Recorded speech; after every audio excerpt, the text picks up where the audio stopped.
Unity of Houston is an inclusive church where we seek to understand and live the teachings of Jesus and other spiritual masters. At Unity, we welcome all people from all spiritual paths and every walk of life. We celebrate the diversity of our city and of our world, and we teach love, tolerance, and oneness, seeking to live in harmony with open minds and open hearts. Wherever you are in your spiritual path, you are always welcome at Unity. Join us and discover that the life of your dreams is already within you. So I'm excited about today for a couple of reasons. Most notably, this is actually my favorite Sunday of the year.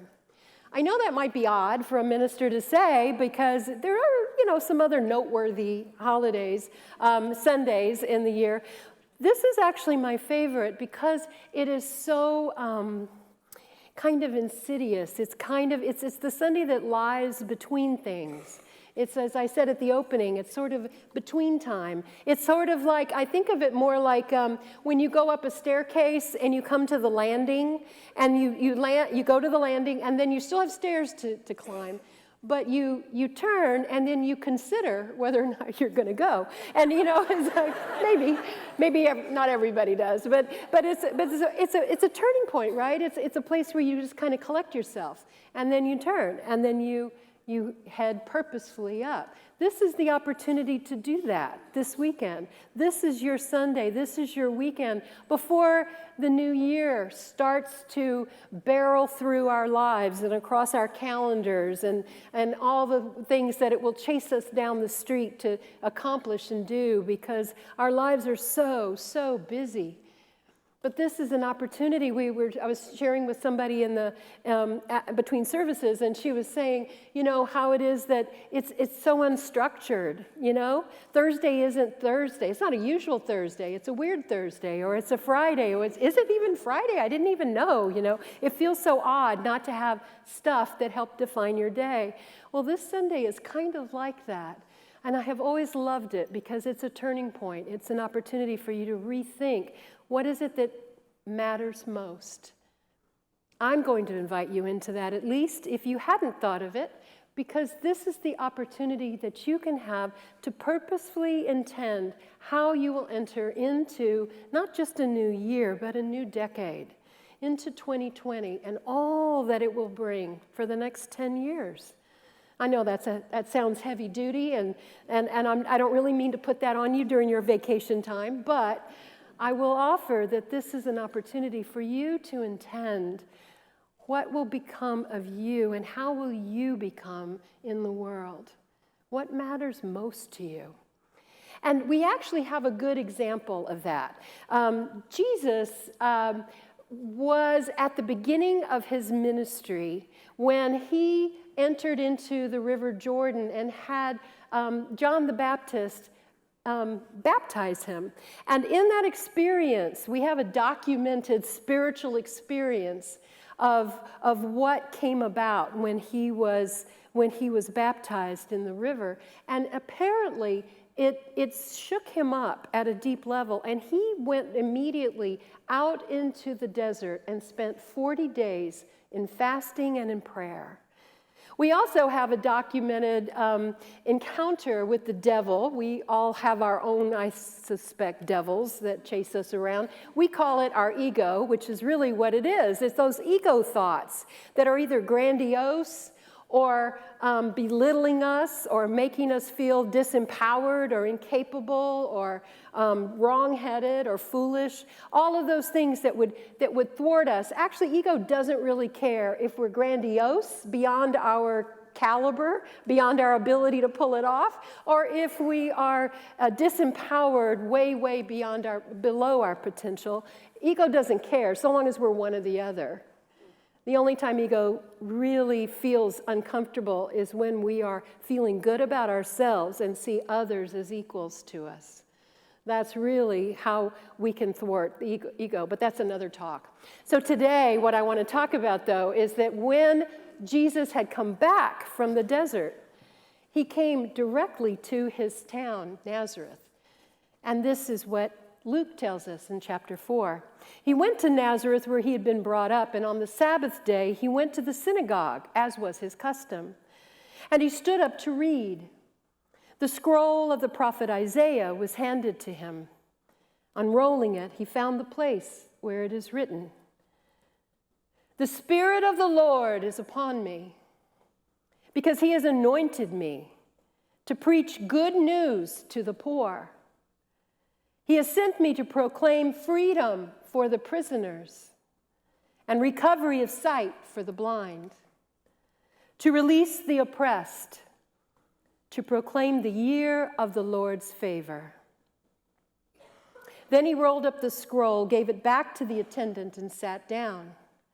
The eyes of everyone in the synagogue were fastened on him, and he began by saying to them this, "Today, this scripture is fulfilled in your hearing."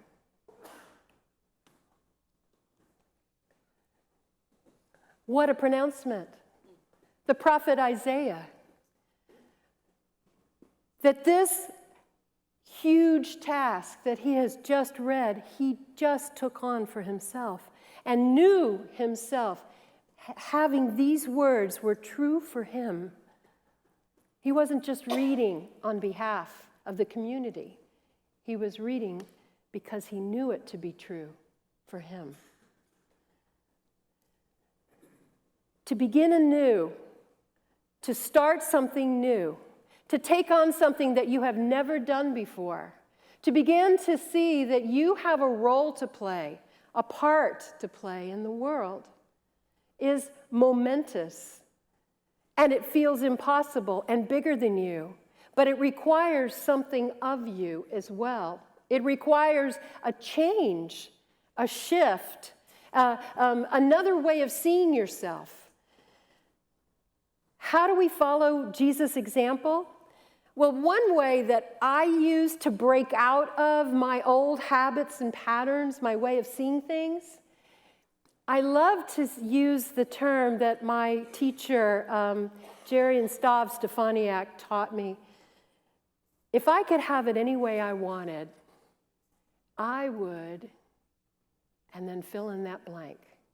If I could have it any way I wanted, right then, I just put a stick and busted up all those yeah buts and all of those things that said I was too small, too stupid, too overburdened, no time, no gifts or talents or whatever that would stop me from dreaming a new dream, thinking of something bigger than what I'd done before. If I could have it any way I wanted, which means I didn't have to ask permission, and it didn't matter what they said, and it didn't matter who went along with it and who didn't. What if I could have it any way I wanted? What would I create? What would I dream? What would I try?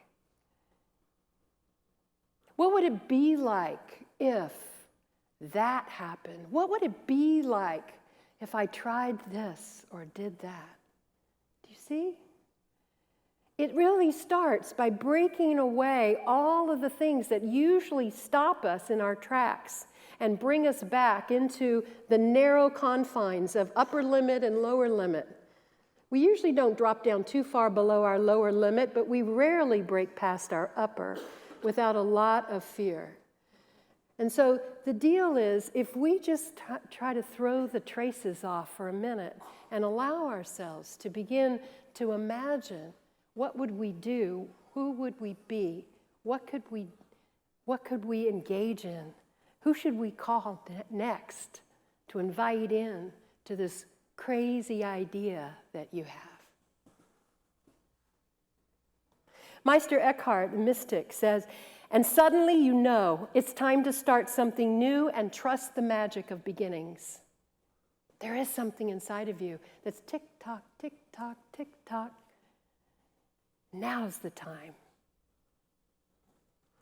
In Mark 2:22, Jesus said, "No one puts new wine in old wineskins." Your old way, the thing that's always gotten you here, the way that your patterns, your habits. You can't really take a new life or a new consciousness or a new great idea because it will change you. But if you're not ready to be changed, then it won't stick. And as Jesus says, when you try to put new wine into old wineskins, they shatter, they split. You lose the wine and the skins. But no, new wine has to be put into a new consciousness, into a new awareness, into a new sense of possibility. And only then can it be seeded, and only then can it be contained and expanded to become something more and new.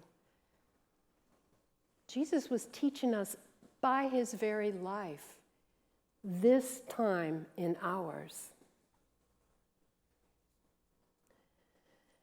Brian Tracy, a speaker, author, says, move out of your comfort zone. You can only grow if you're willing to feel awkward and uncomfortable when you try something new. Trying something new is really a part of the deal, but it's hard sometimes, as I said, to break out of, we're not even really sure what is it about our thinking or our belief system that is holding us bound. We're not really sure always because it's transparent to us a lot of the time.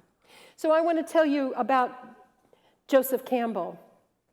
Joseph Campbell was introduced to me on PBS through Bill Moyer's program in 1987. I'm not sure if I was already coming to Unity or had been once or twice. It was very much at the beginning of my spiritual journey here.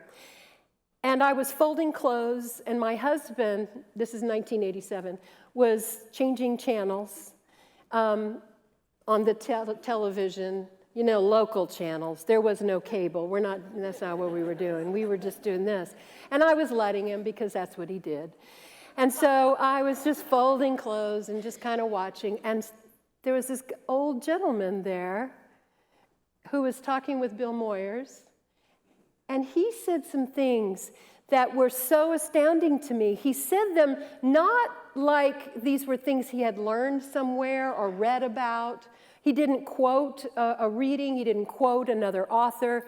He said it like he knew for a fact this was true. And I don't think I had ever heard anybody talk like that before.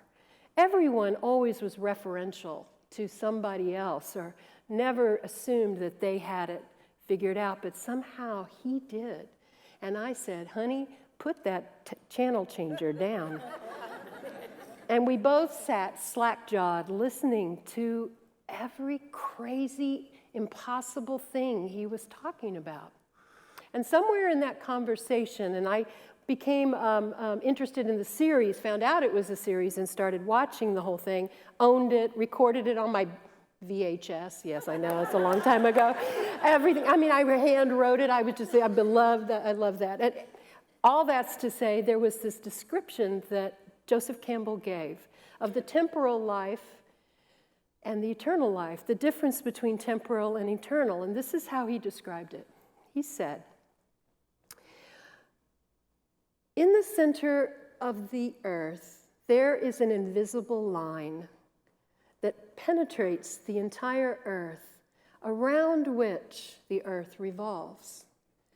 And every part of the earth revolves around this invisible line, turning and changing and moving. And that's what we call time. We call temporal. Most of you probably have heard of the theory of relativity, Einstein's theory of relativity. It's connected to movement, to motion and time. That if you're here and then here, some time it took to get there. And suddenly time is a thing of matter. But in the center that doesn't turn is this moment of stillness, is this place of stillness, is this place of peace. It is the very center of things, and it is outside of time, and we call that eternal, eternity. It is also the place of peace. When we say we need to get centered, we mean we need to withdraw from the busyness and from the distraction, from the pieces of our lives, and move inward. Because you see, what is happening here with the earth revolving is that everything that's flowing around us is only a piece of the action. But it is not peace itself. Peace happens in the center, and do you know why? Okay, this is good. Lean in. This is why. In the center is where all the pieces connect. We call it wholeness. We call it the big picture. It's light and dark. Because in the turning and in the movement, we move through light, through dark, to left, to right, to up, to down, to good, to bad, to all the polarities that we decry and say everything is just so awful because everybody's so polarized right now. And we are, because we've forgotten who we are, and we have forgotten that we are more than our pieces. We have forgotten our peace. And that deep inside of us is where we are connected. It's what matters most. And so this is your opportunity to begin to look at what is it that connects you. Something more about these pieces. Dr. Rachel Naomi Remen tells a story on herself when she was just a little girl. She was about 3. And her mother had gotten one of those puzzles, probably 500 pieces, 750, maybe 1,000, I'm not sure. She said several hundred pieces. And so she'd put it on the table, and apparently this was something her family loved to do. And over a period of time, several days worth, they would put the puzzle together whenever they had a few moments. And little Rachel went over to the table, and she saw laying on the table these dark, ugly pieces, very small. They looked like spiders to her, black and scary, she said. So she picked them up and she shoved them into the couch cushions. Take them out of her view. And she would hide them, and every time she would find one, she would take it and she would hide it in its little place. So she didn't have to see it, so only the bright, pretty ones would be left on the table. Well, as Mom started putting the puzzle together, after a few days, she began to realize there were great big places left open in this picture and not that many pieces left to put into it. So she went to Rachel and asked her, do you know where some of the puzzle pieces are? I don't see them on the floor. I don't know where they could have gone. And that's when she confessed that she had taken the ugly, scary ones and buried them in the couch. So Mom went and got them and put them back on the table and soon found their place. And here's what Rachel remembers. She says, as piece after dark piece was put in place and the picture emerged, I was astounded. I had not known that there would be a picture. It was quite beautiful, a peaceful scene of a deserted beach. Without the pieces I had hidden, the game had made no sense to me. Perhaps winning requires that we love the game unconditionally. Life provides all the pieces. When I accepted certain parts of life and denied and ignored the rest, I could only see my life a piece at a time. The happiness of a success or a time of celebration, or the ugliness and pain of a loss or a failure. I was trying hard to put behind me, out of sight. But like the dark pieces of the puzzle, these sadder events, painful as they are, have proven themselves to be a part of something larger as well.